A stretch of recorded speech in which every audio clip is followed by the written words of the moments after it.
Le point complet de l'actualité à toutes et à tous. Bonsoir, bienvenue. Les grandes articulations. À Kaloum, visite de la cité Ouakf Bid Guinée, véritable pôle économique et social. Le gouverneur pays de l'institution, le ministre Ismaël Nabé et ses homologues découvrent ses infrastructures multifonctionnelles. En province, le séjour se prolonge pour l'administrateur des grands projets. Les travaux en cours de réalisation sont évalués, les difficultés également identifiées. À la suite de ce constat, prendre des décisions idoines.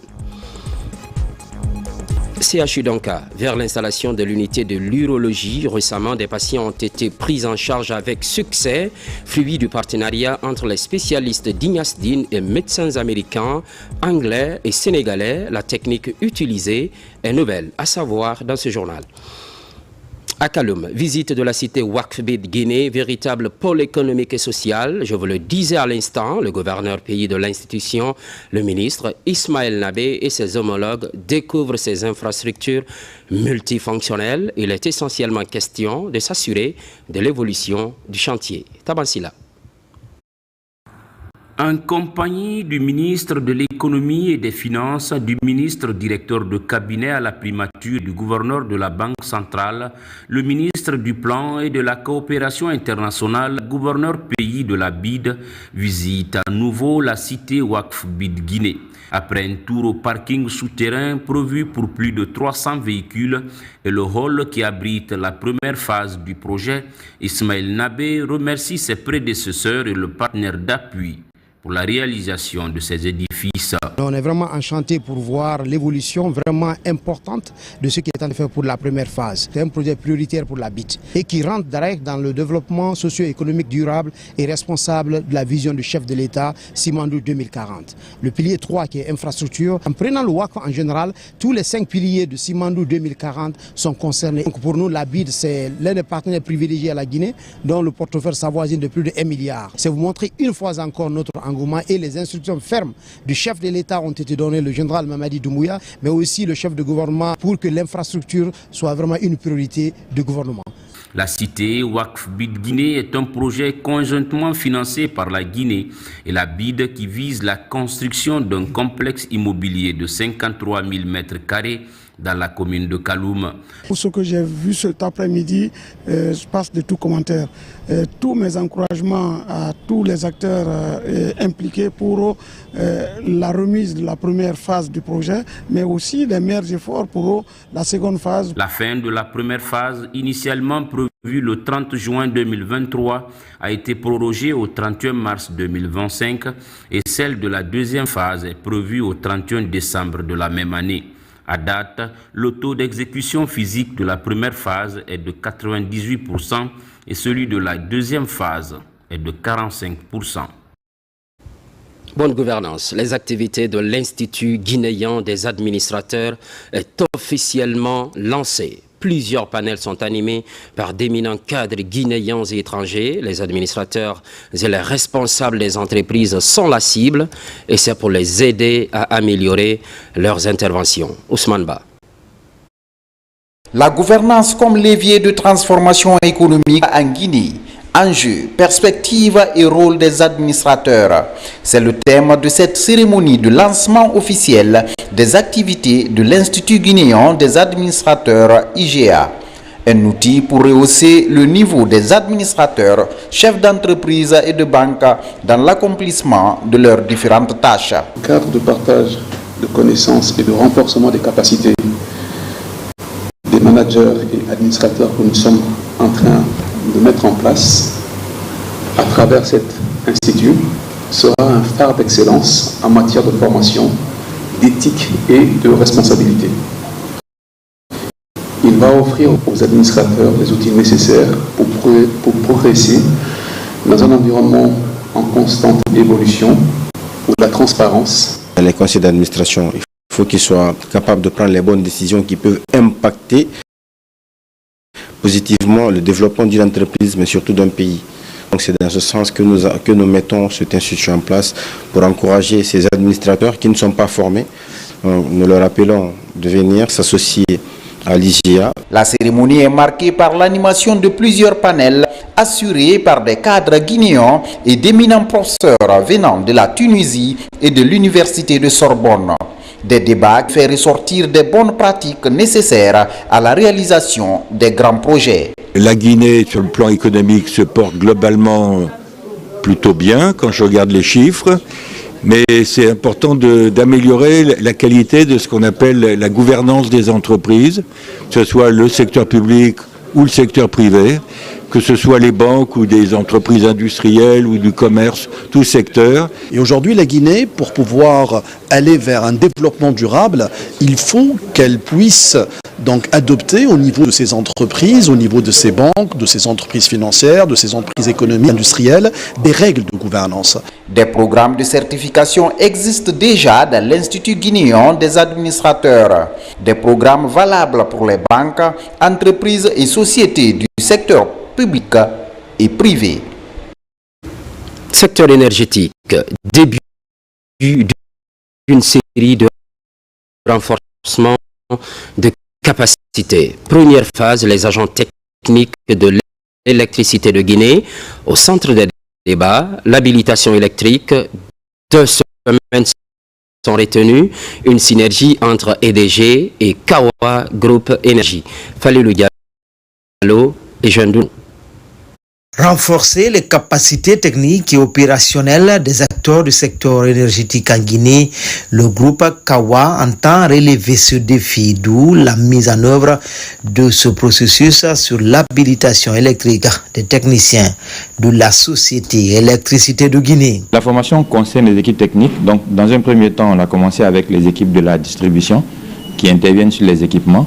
Donc, ils sont tous là aujourd'hui. On va essayer de renforcer leurs capacités afin de limiter les risques d'accident lors de leurs travaux sur le terrain. Nous nous assurons de la qualité de ce qui va être donné. C'est pour cela qu'il y a eu beaucoup d'entretiens entre nous, le formateur, et aussi les équipes techniques de EDG qui sont très pointues par rapport à ce qui va être donné ici par le formateur et aux résultats attendus. Les différents acteurs sont ainsi interpellés pour une bonne gestion du courant électrique. Des mesures sont annoncées pour maîtriser la fourniture. Près de 3 000 milliards de francs guinéens sont investis dans l'achat de l'énergie en Guinée. Pour arriver à la qualité, il faut avoir du personnel qualifié. Et pour avoir le personnel qualifié, il faut assurer leur formation. C'est ce que nous sommes en train de faire pour éviter des accidents, pour sauvegarder nos ouvrages électriques. C'est un élément qui est important, même au-delà de EDG et même à nos propres familles et à d'autres familles, tous ceux qui vont entendre, c'est important. Les différentes méthodes liées à l'habilitation électrique seront enseignées pour limiter les conflits et les risques au niveau des différentes plateformes électriques. Par ailleurs, transport inter-État. Des pays sans littoral sont concernés.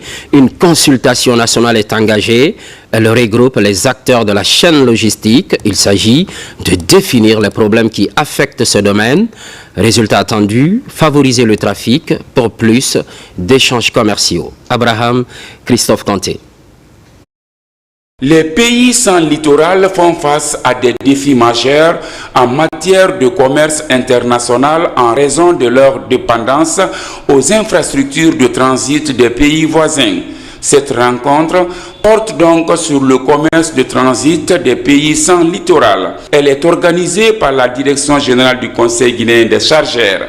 L'idée est d'identifier les contraintes, proposer des solutions. Cet atelier m'offre l'occasion de vous réaffirmer l'engagement et la détermination du Conseil guinéen des chargeurs à poursuivre sa mission d'assistance, de défense et de représentation des intérêts des opérateurs économiques sur toute la chaîne logistique de transport et de commerce en vue de promouvoir le transit international par la République de Guinée. Le comité de facilitation existe parce que vous existez. Parce que à chaque fois que les problèmes se sont posés, nous avons pris soin de saisir directement les différents points focaux au sein de cette structure. Ces journées de consultation nationale permettront de faire le diagnostic des conditions des passages routiers, des marchandises et des corridors routiers inter-États. Nous sommes membres déjà de ce comité. Nous essayons d'apporter toute notre contribution nécessaire et technique pour pouvoir accompagner ce comité à remplir sa mission. Les efforts qui sont entrepris en Guinée, c'est au nom de nous tous. Ils ont une part pour une pleine participation sociale et pouvoir bénéficier de l'ensemble de ces efforts de façon optimale, au même titre que la République de Guinée, dans un partenariat gagnant-gagnant. Cette rencontre servira de plateforme d'échange pour favoriser un commerce de transit plus fluide et compétitif, contribuant ainsi au développement économique des pays sans littoral. Tourné à l'intérieur du pays, le séjour se prolonge pour l'administrateur des grands projets. Les travaux en cours de réalisation sont évalués, les difficultés sans doute identifiées. À la suite de ce constat, prendre des décisions idoines pour l'accélération des travaux. Aboubakar Junior Kamara. La mission de l'administrateur général des grands projets est arrivée dans la région de l'Abbé. De l'aéroport régional à l'université de l'Abbé, de la mosquée centrale et le centre régional de l'artisanat et le pont de 20 mètres linéaires sur la route d'Ara, la voirie de Tougué et de Koubia, tout a été visité par la mission afin d'examiner leur niveau d'avancement. La recommandation, c'est la vision aujourd'hui du président de la République qui est celle de faire des travaux de qualité et dans le respect des engagements contractuels, notamment le respect de la triptyque coût-qualité et délai aussi. Donc nous veillons à ce que cela soit appliqué et c'est le message-là que nous passons aujourd'hui aux entreprises sur le terrain, tout en disant que nous sommes leurs partenaires et on est là effectivement pour s'assurer que tous les goulots d'étranglement qui existent, que ce soit techniques ou administratifs, puissent être levés afin d'achever ces infrastructures que nous disons majeures et qui pourront aujourd'hui venir améliorer le bien-être de nos populations. Les voiries de Tougué et Koubia font partie des projets de l'équipe présidentielle sur la construction et le bitumage des 11 villes intérieures du pays. Nous remercions son Excellence le général président Mamadi Doumbouya et tout son gouvernement pour tout ce qui est en train de se réaliser à Koubia. Koubia n'avait jamais connu de bitume, Koubia n'avait jamais connu d'électricité, Koubia avait manque d'infrastructures scolaires, avait manque d'infrastructures sanitaires. Il faut reconnaître que beaucoup d'efforts ont été fournis et aujourd'hui les populations de Koubia sont satisfaites. Aujourd'hui, on constate que les ouvrages sont réalisés avec ces taux de 96% avec une satisfaction plus ou moins bonne. Il y a assez de temps et les délais, dans les meilleurs délais, ils pourront livrer cet ouvrage avec un accompagnement nécessaire de meilleurs ouvrages en termes de financement du projet. Les entreprises, quant à elles, sont sommées de respecter les clauses du contrat pour l'intérêt supérieur de la nation. La résiliation des contrats qui ne respectent pas les normes est aussi envisagée. Mamou, enseignement technique et professionnel, poursuite de la mise à niveau des formateurs, un programme qui touche directement des enseignants, des animateurs en environnement et des météorologues. Les exigences de métier sont rappelées. Mamadou Patebalde, correspondance. Dans les institutions relevant de la Direction nationale de la formation et du perfectionnement du personnel enseignant, la plupart des formateurs sont nouveaux par endroit et manquent de b.a.-ba dans la formation professionnelle adéquate.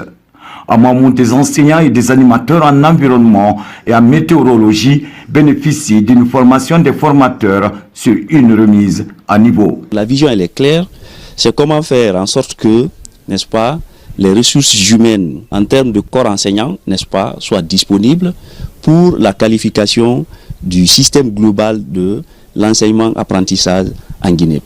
Venus des centres d'éducation en environnement et au développement, des écoles nationales d'éducation physique et des sports et des ENI, ils auront 6 jours pour être largement outillés sur de nouvelles connaissances en vue de répondre aux nouvelles exigences du métier. La vision Simandou 2040 du ministère de l'enseignement technique, formation professionnelle et emploi, c'est de bâtir un système d'enseignement technique de formation professionnelle performant et adapté aux besoins du marché de l'emploi, en garantissant des formations de qualité, diversifiées et alignées avec les exigences économiques locales et régionales.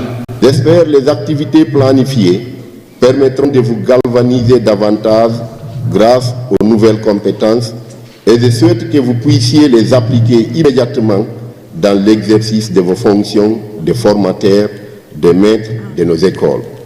Durant les travaux, les participants seront amenés à construire des épreuves d'évaluation dans les didactiques, élaborer des fiches pédagogiques selon l'approche par compétences et l'approche innovante. Une façon de capitaliser les bonnes pratiques du métier d'enseignant en Guinée.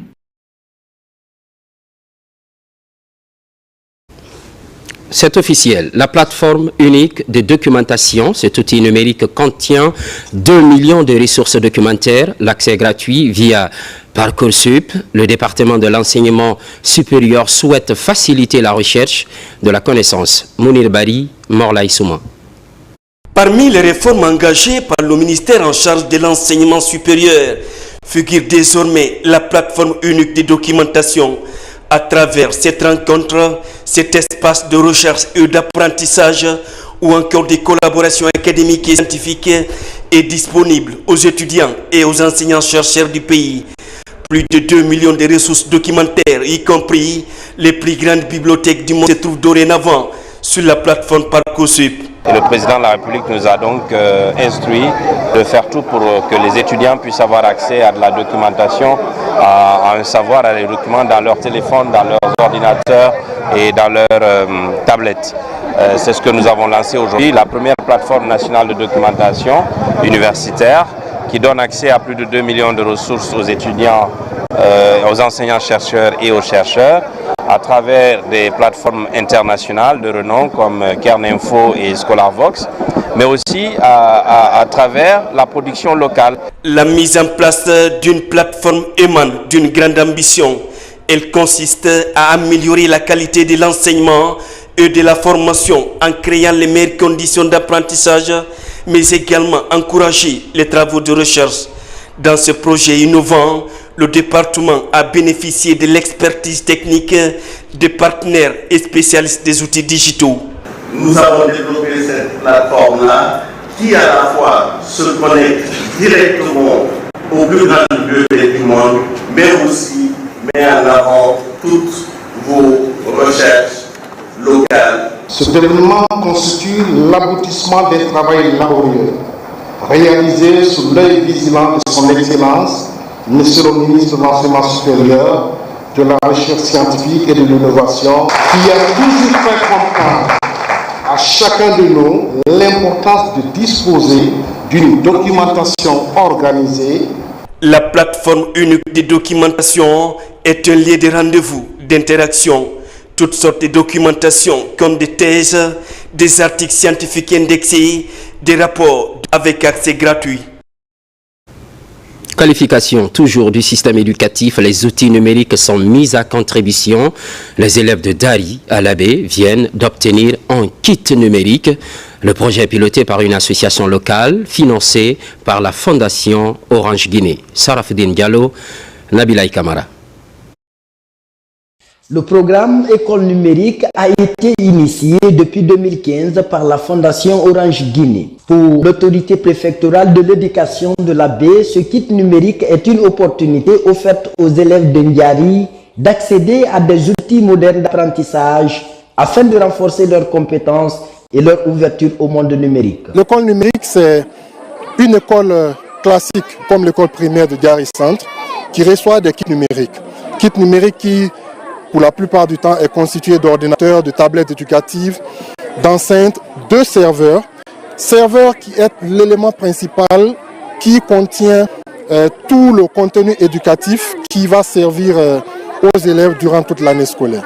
Nous allons, durant les 3 jours qui vont suivre cette remise, procéder à une formation officiellement, à la fois des médiateurs pédagogiques qui sont constitués de quelques membres de l'association, mais aussi des enseignants de cette école primaire. Pour l'école primaire de Ndiari, le projet est porté par l'Association pour le développement intégré de Ndiari. Comme là justement pour la remise officielle de ces kits-là, il s'agit des tablettes, il s'agit entre autres des ordinateurs et beaucoup d'autres choses, beaucoup d'autres fournitures, en tout cas de manière scolaire qu'ils ont envoyé à ces élèves-là de la 6e année pour effectivement faciliter l'apprentissage. Je vous invite à vous s'y mettre dans le processus de formation, à être actif, à être ponctuel et à suivre avec beaucoup d'attention pour maîtriser ces outils numériques. Ils sont là pour nous aider à donner des choses actualisées, à se comporter bien et à donner des choses enviables aux enfants. Les bénéficiaires ont vraiment été outillés pour leur permettre de garantir une utilisation optimale de ces outils numériques. À présent, sur ce plateau, M. Ansoumane Toumani Kamara, directeur général de la DIRPA, en même temps porte-parole du ministère de la Défense nationale. Bonsoir. Bonsoir. À présent, nous vous écoutons sur ce communiqué. Communiqué. La direction de l'information et des relations publiques des armées DIRPA constate avec regret la publication par voie de presse des articles dont les contenus sont non fondés et tendant à s'aimer la confusion au sein de l'opinion publique. Ces individus, à la solde des semeurs de troupes, s'attaquent ainsi à la cohésion qui règne si heureusement au sein des forces armées guinéennes. Ils se montrent en conséquence jaloux de la bonne marche de la transition que mène avec intégrité le CNRD, à sa tête le général Mamadi Doumbouya, chef suprême des armées. Ce climat de cohésion et l'élan rassurant de la montée en puissance des forces armées guinéennes sont les résultats des énormes efforts d'investissement et de réformes institutionnelles entrepris depuis le lendemain du 5 septembre 2021. Grâce à la vision du président de la République, chef de l'État, l'armée guinéenne est aujourd'hui un modèle d'outils de défense structurés, formés et équipés, forçant l'admiration de l'opinion nationale et internationale. La vaillante armée guinéenne, forte de sa loyauté et de son intégrité, ne se laissera pas distraire dans l'accomplissement de son programme de refondation et de sa mission régalienne en tombant dans des débats infructueux. À cet effet, la DIRPA rappelle que la Guinée dispose des textes de loi qui protègent les informations liées à la défense nationale. La protection de ces informations est encadrée par les dispositions des articles 538, 539, 540, 541, 542 et 543 du Code pénal. Tout contrevenant s'expose à la rigueur de la loi. La DIRPA invite les hommes de médias à agir en toute responsabilité et dans le strict respect des lois et règlements en vigueur dans le pays. L'armée guinéenne, notre nation, notre raison d'être, Conakry, le 26 février 2025, le directeur de la DIRPA, porte-parole du ministère de la Défense nationale, Ansoumane Toumani Kamara. Merci de passer sur ce plateau. Merci. Dans l'actualité, la ville de Guékédou s'apprête à connaître une transformation majeure. Une cité moderne y sera construite. Elle est destinée au logement des fonctionnaires de l'administration publique. La pose de la première pierre est effective ce mercredi même. Souleymane Kamara. Sous les applaudissements des habitants et des autorités locales, le ministre de l'Urbanisation et de l'Habitat, accompagné de son homologue du secrétariat général du gouvernement, a officiellement lancé ce projet. Il s'agit de la construction de la nouvelle cité administrative de Guékédou. Les travaux vont durer près d'un an et s'inscrivent dans un vaste programme de réhabilitation et de construction des bâtiments administratifs dans le pays. C'est un sentiment de satisfaction de voir que M. le Président de la République, chef de l'État, le général d'armée Mamadi Doumbouya, depuis sa prise de pouvoir le 5 septembre 2021, il ne fait que prendre des mesures idoines dans le cadre de la satisfaction des conditions de vie et de travail, non seulement des populations, mais également les fonctionnaires de l'État. Donc voir aujourd'hui dans la préfecture de Guéguédou la pose de la première pierre relative à la reconstruction de la cité administrative, je ne peux être que satisfait et le remercier sincèrement au nom des laboureuses populations de la région administrative de Zérékoré et celle de Guéguédou. L'immersion gouvernementale qui nous a permis dans un premier temps de faire 3 régions, la forêt, la région administrative de Farana et la région administrative de Kankan. Ceci nous a permis de nous rapprocher des populations, de constater, de relever les défis et surtout de nous mettre à la tâche. Et c'est ce qui nous a conduit à revenir ici aujourd'hui à Guékédou pour participer au lancement des travaux de cette cité administrative qui constituera un atout majeur et un incitatif pour les cadres qui bénéficieront de mutations dans les régions qui vont avoir ces cités-là. Ce projet s'inscrit dans une série d'initiatives visant à moderniser les infrastructures publiques et à améliorer les conditions de vie et de travail des fonctionnaires. Il prévoit la construction de plusieurs logements modernes équipés des dernières technologies ainsi que des infrastructures annexes comme des écoles, des centres de santé et des espaces de loisirs. Nous sommes très contents. C'est le lieu de dire à son Excellence, Monsieur le Président, merci. La dernière fois, il y a le Premier ministre, son Excellence a passé, il a dit, ils vont essuyer nos larmes. On a vu qu'ils ont commencé à essuyer nos larmes. L'État, le président Mamadi Doumbouya a pris une décision forte, celle de restaurer la grandeur de Guékédou et de lui redonner son rôle de pôle économique et stratégique. Dès les premiers jours de son mandat à la tête de notre pays, il a inscrit Guékédou parmi les priorités de son action. Il a tenu à ce que cette ville, jadis prospère, renaisse de ses cendres. C'est pourquoi, dès le lancement du programme de construction des cités administratives à l'intérieur du pays, il a personnellement insisté pour que Guékédou figure dans toute la première phase de mise en œuvre aux côtés des capitales régionales. Le mérite de ces travaux donc, que nous lançons aujourd'hui revient au chef de l'État qui en a fait une décision personnelle et un problème personnel. Le ministre Mori Kondé a également profité de sa visite pour se rendre à la Villa Sili, un site historique aujourd'hui quelque peu oublié, afin de souligner l'importance de préserver le patrimoine local tout en modernisant les infrastructures. Le ministre a rencontré le patriarche de Guékédou, une figure respectée de la communauté, pour échanger sur les attentes et les préoccupations des populations locales. Cette rencontre symbolique a permis de souligner l'importance de l'inclusion des traditions et des voix locales dans la mise en œuvre du projet. Avec ce projet de cité moderne, Guékédou se prépare à rentrer dans une nouvelle ère, un projet qui, s'il est mené à bien, pourrait devenir un modèle de développement pour toute la Guinée forestière.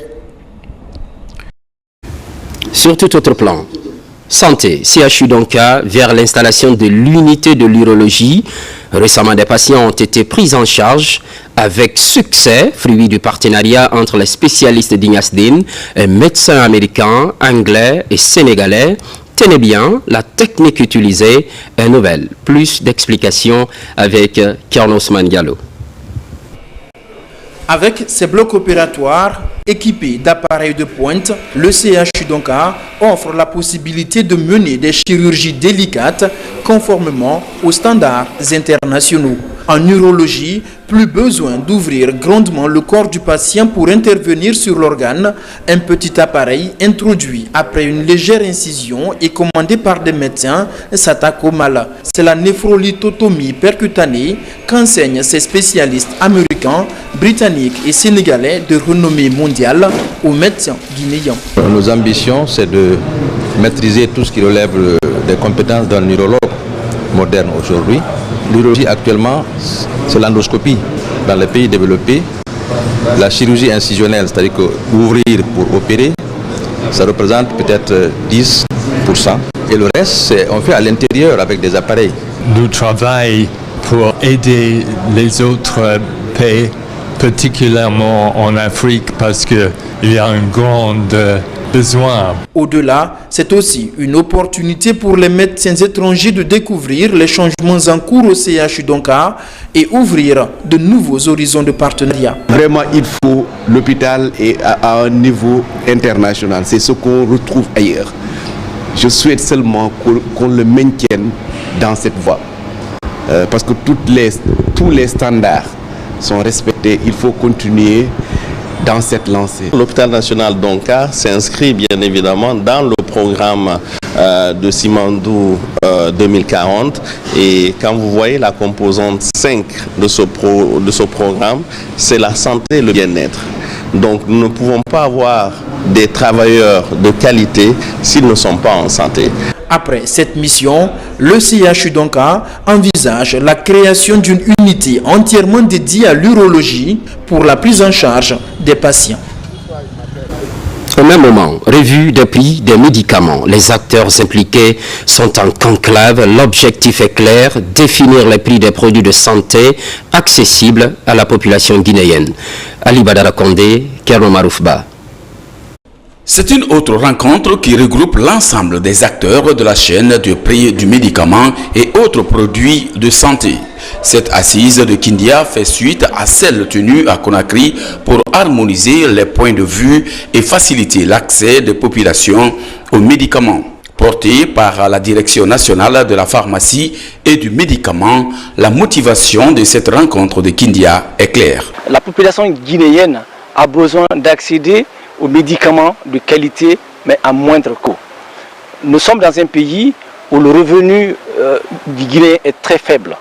Les chiffres nous disent que nous sommes à 40% de la population qui vit en dessous du seuil de pauvreté. Venus des départements de la santé, du budget, du commerce, des finances, ainsi que des sociétés de commercialisation et de vente de produits pharmaceutiques, ces acteurs vont durant des jours trouver des pistes et solutions pour la révision de la structure de prix des médicaments en Guinée.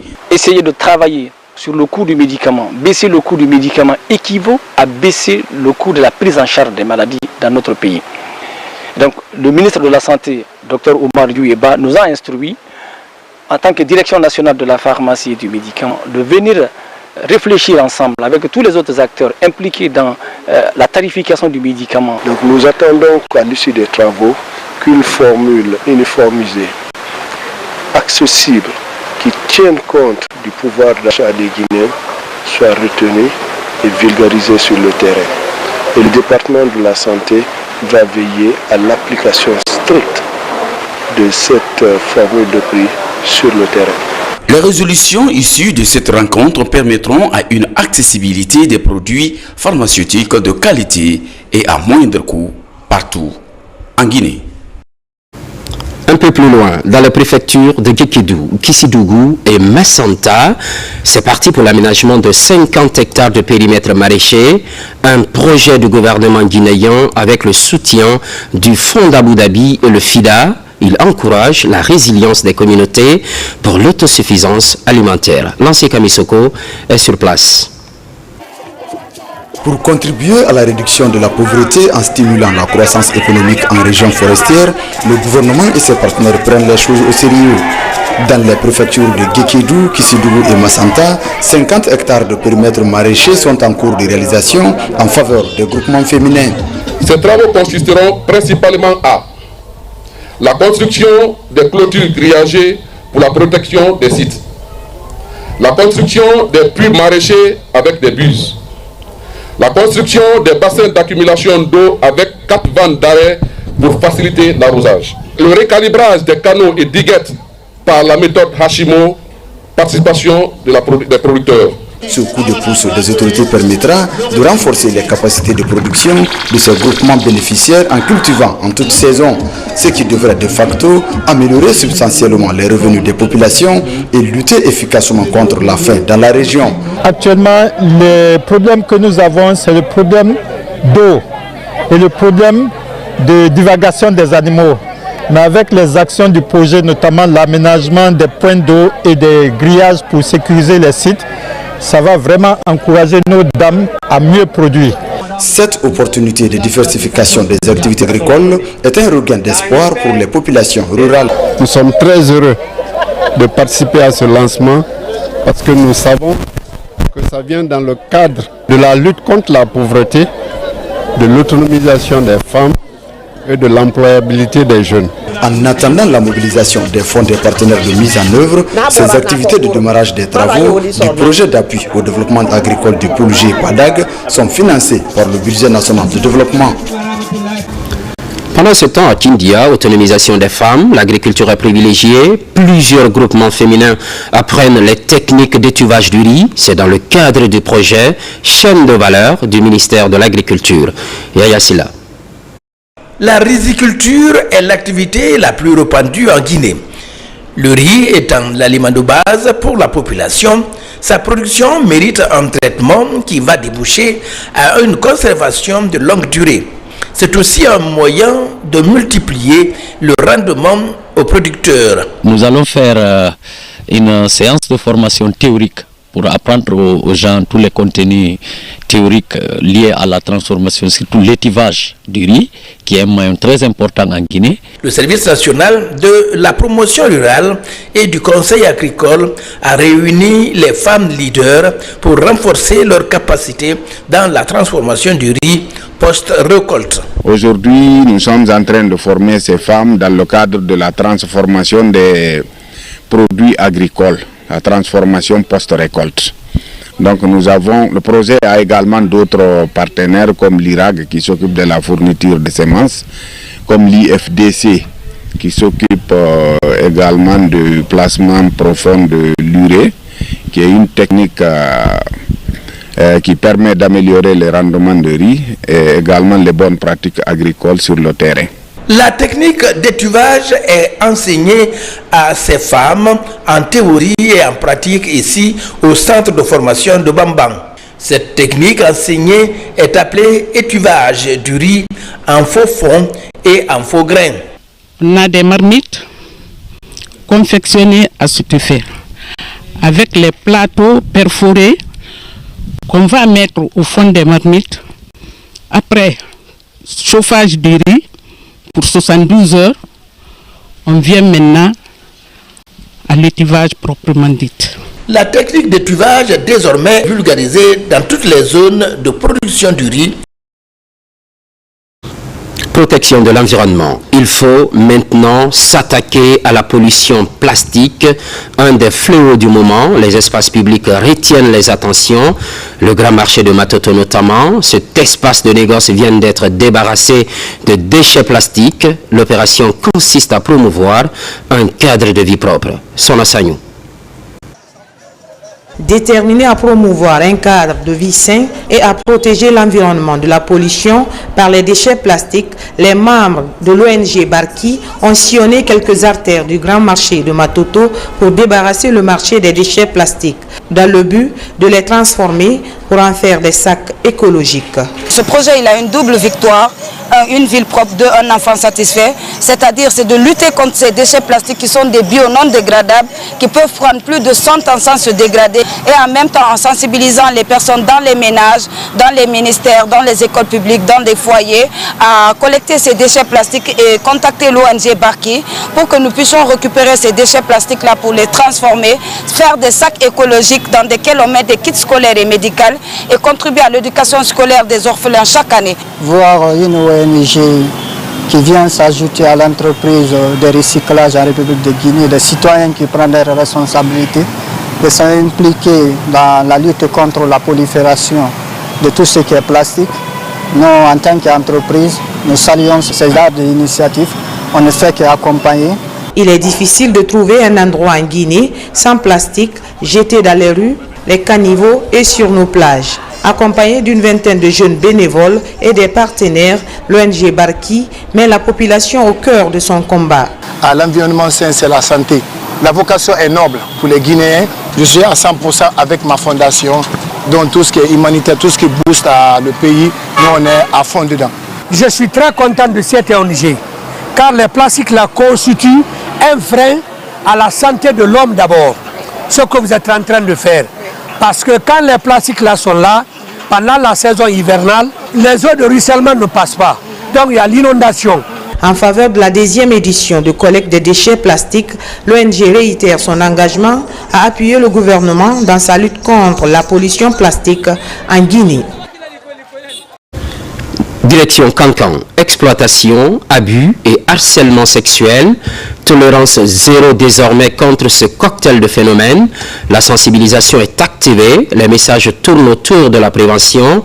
Une assistance de l'Organisation mondiale de la santé. Djamokaba. À Cancan, l'Organisation mondiale de la santé se remobilise. En s'inspirant des dégâts des catastrophes naturelles, l'institution onisienne dégage de nouvelles énergies de lutte contre l'exploitation, abus et harcèlement sexuel.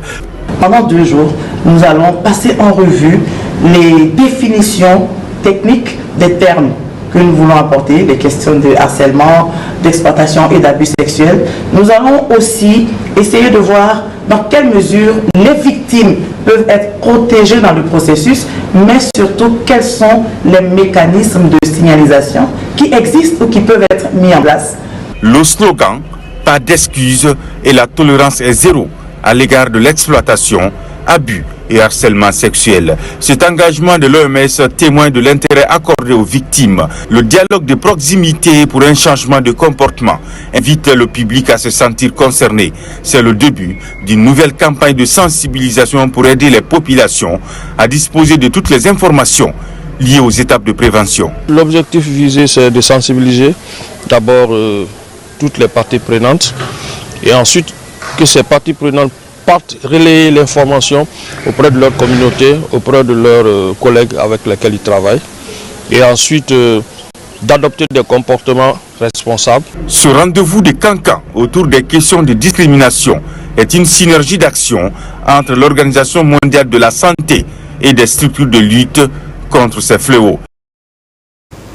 Même initiative, cette fois-ci en milieu scolaire. C'est une journée d'information et scientifique sur la prévention des abus sexuels. La campagne est assurée par des jeunes élèves en direction de leur père. La finalité est de se protéger contre d'éventuels fautifs. Kerno Maroufba. Les violences sexuelles en milieu scolaire enregistrées dans les écoles ces derniers temps interpellent ces élèves. Mobilisés au sein de l'ONG SOS Violences Faites aux Femmes, ils sont auprès de leur père pour une sensibilisation qui porte sur la prévention des abus sexuels en milieu scolaire. Les violences physiques et verbales, les différentes formes d'abus sexuels, les causes et la prévention sont expliquées par ces jeunes filles engagées dans le combat contre les violences basées sur l'art. Nous voulons installer les pères éducatifs dans les écoles pour que les élèves puissent être libres de s'exprimer. Parce que quand moi, je suis un père éducateur, je viens à l'école, si mon ami a confiance en moi, il voit que je peux lui comprendre, il peut facilement s'exprimer avec moi. Ce sont les messages que nous voulons faire passer aujourd'hui. Ce sont des fléaux qui se passent tout le temps dans nos vies quotidiennes. Du coup, quel qu'en soit chaque fléau de nos vies, on en parlera. À cette journée d'information, des messages clés comme « L'abus n'a pas de place dans notre éducation » ont été véhiculés par ces jeunes. Auprès de cette ONG, d'autres activistes engagés contre les VBG prêtent main forte pour contrecarrer ce fléau en milieu scolaire. Malgré leur jeune âge, déjà penser à lutter contre ce fléau est un grand courage. Donc, ceci étant, il est important de les accompagner, de les coacher pour vraiment atteindre leurs objectifs. Après cette sensibilisation dans cette école située dans la commune de Bessia, l'ONG SOS Violences Faites aux Femmes compte s'orienter vers d'autres établissements pour le même exercice. Rencontre religieuse à l'actif des jeunes de Massanta à Conakry. C'est en réponse au gouvernement pour les travaux routiers engagés dans la préfecture. Des prières sont dites pour la prospérité. Moussa Bangoura, Ousmane Kamara. Les cérémonies de lecture du livre saint pour la paix et le vivre ensemble se multiplient un peu partout dans le pays. À la Cité de l'Air, commune urbaine de Bessia, le Coran a été lu plusieurs fois. L'idéal est d'accompagner le président et son gouvernement dans les actions de développement de la Guinée. Elle est initiée pour les bénédictions en faveur de notre pays pour la paix, la refondation nationale, la cohésion sociale. On compte encore initier d'autres activités à Massanta, à Conakry. La population à la base, nous sommes derrière lui et nous le soutenons dans toutes ses actions. Aujourd'hui, avec l'implication personnelle du chef de l'État, il y a les travaux de 11 km de goudron qui a commencé déjà dans la ville de Massanta. Nous pourrons que nous réjouir et dire à la jeunesse de Massanta de soutenir vaillamment le président de la République pour qu'ensemble nous puissions porter la Guinée très haut. L'initiative est de l'Association des jeunes pour le progrès accéléré de Zoyaro, préfecture de Massanta. On ne peut pas prétendre vraiment amorcer le développement à travers l'avènement de Simandou s'il n'y a pas la paix et la quiétude sociale. Donc la lecture du Saint-Coran est pour nous vraiment le chemin le plus sûr. Si toutefois notre association a envisagé d'organiser cette cérémonie pour que notre président puisse gouverner dans la paix et dans l'harmonie. Je salue cette initiative des fils dignes de Massanta qui sont en regroupement, qui ont créé une association pour le développement socio-économique de leur localité non seulement, mais aussi contribuer au développement socio-économique de notre cher pays, la Guinée. Des prières et bénédictions ont été formulées pour la réussite de la transition, le renforcement du tissu social et la prospérité de la Guinée. Parlons à présent de l'appui au développement agropastoral, première session du comité de pilotage. Le projet intègre également la digitalisation et l'accès au marché en Guinée. La BAD a mis la main à la poche. 33 millions de dollars seront investis. Une enveloppe financière destinée à la mise en œuvre des recommandations des derniers états généraux de l'agriculture et de l'élevage. Fodé Camara, spécialiste maison. À travers la première session du comité de pilotage, un plan de travail annuel budgétisé est élaboré de façon inclusive pour accélérer la mise en œuvre du projet d'appui au développement agropastoral, à la digitalisation et à l'accès au marché en Guinée. Ce projet sera mis en œuvre dans Haute-Guinée et en Guinée forestière, notamment dans les villes comme Kankan, Sigiri, Dabola, Dingiraye et Beila et Lola pour la Guinée forestière. C'est un projet dont l'objectif est l'augmentation de la production du maïs et du soja. Le nouveau-né des projets et programmes du ministère de l'Agriculture et de l'Élevage vient répondre aux recommandations des États généraux du secteur agropastoral de l'année 2024. Il vous souviendra que du 3 au 5 juillet dernier, il y a eu les États généraux de l'agriculture et de l'élevage. Donc les questions de productivité, les contraintes d'aménagement, les contraintes de gestion de l'élevage, de tout ce qui est gestion des espaces pastoraux, sont des préoccupations que les producteurs ont remontées au ministère de l'Agriculture. Donc le projet PADAMAG est une réponse directe à la mise en œuvre des recommandations des États généraux de l'Agriculture et de l'Élevage, organisé sous le leadership de M. Félix Lama, ministre de l'Agriculture et de l'Élevage, une véritable réussite. D'une durée de 5 ans, le projet d'appui au développement agropastoral est financé par la Banque africaine de développement à hauteur de près de 33 millions de dollars. Principaux enjeux, accompagner les filières maïs, soja, volaille et bétail viande par le biais de 3 composantes.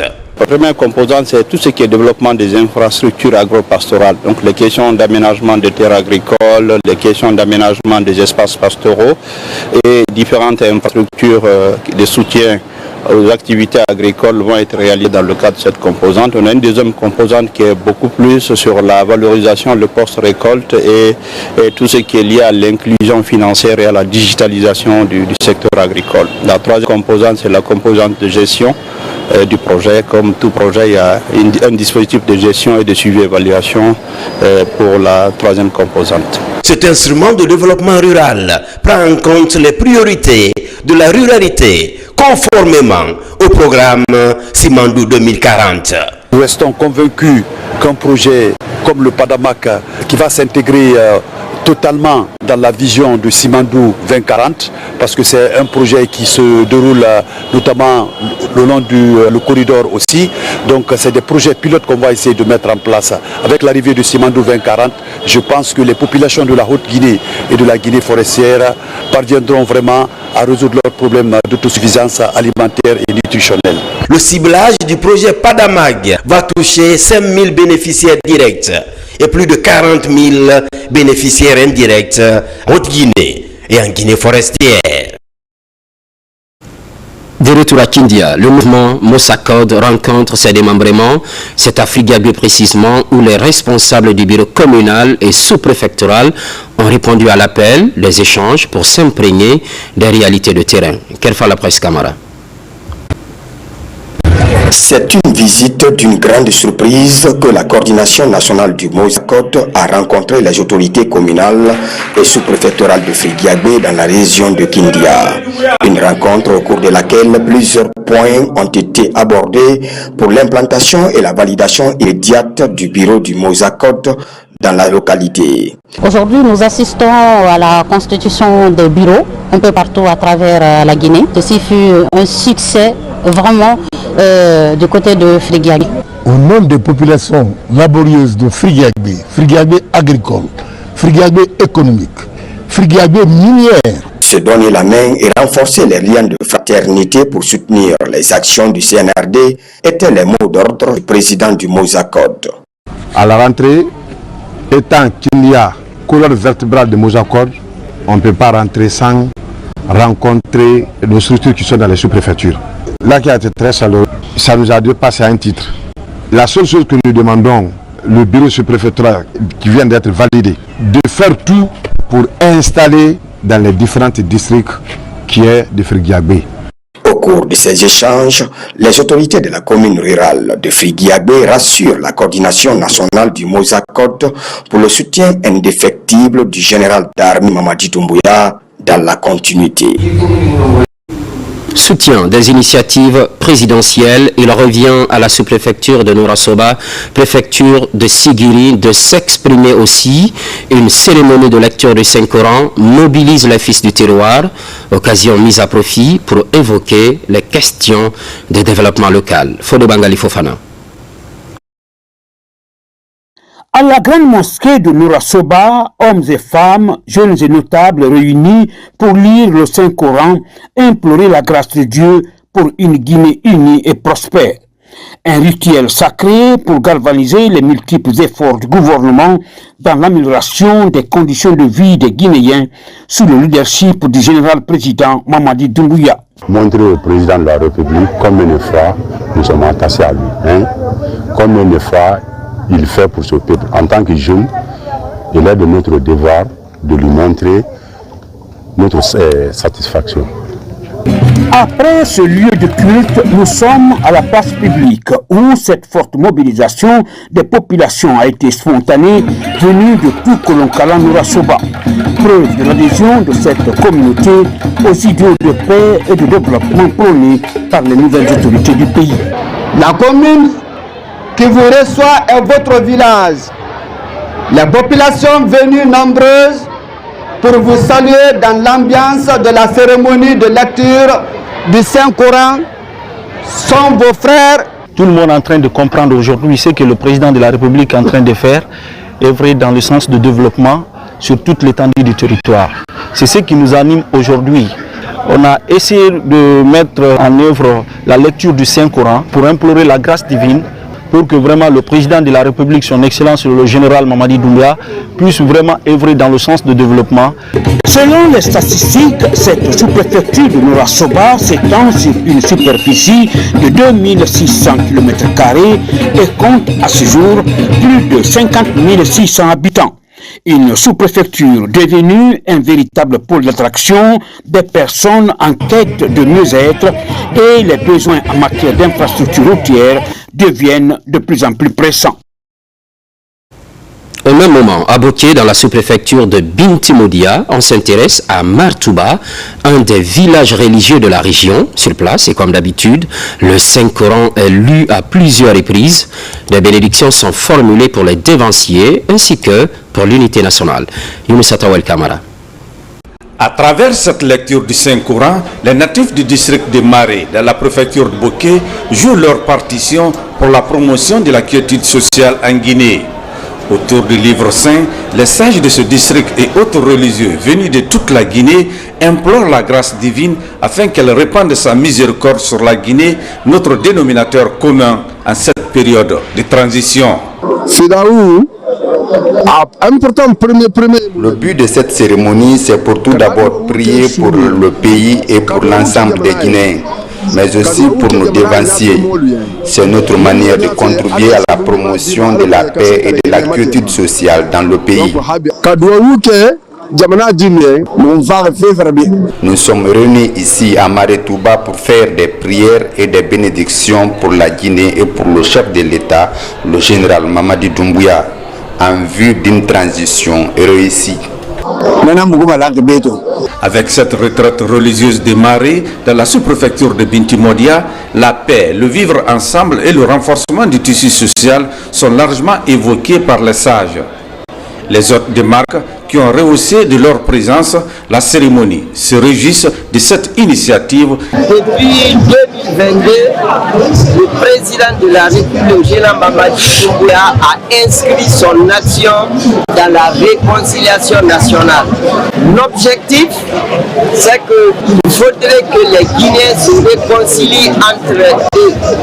Et cette réconciliation commence au sein des familles, au sein de la communauté et entre les communautés. La retraite religieuse des Marais a été une opportunité pour les filles et fils de ce district de débattre aussi de toutes les questions liées au développement socio-économique de la communauté.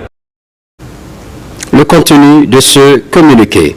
L'Ordre des experts comptables et comptables agréés de la République de Guinée porte à la connaissance de tous les experts comptables et comptables agréés de Guinée de la tenue de son Assemblée générale ordinaire le vendredi 28 février 2025 à l'hôtel Nome à partir de 8h30.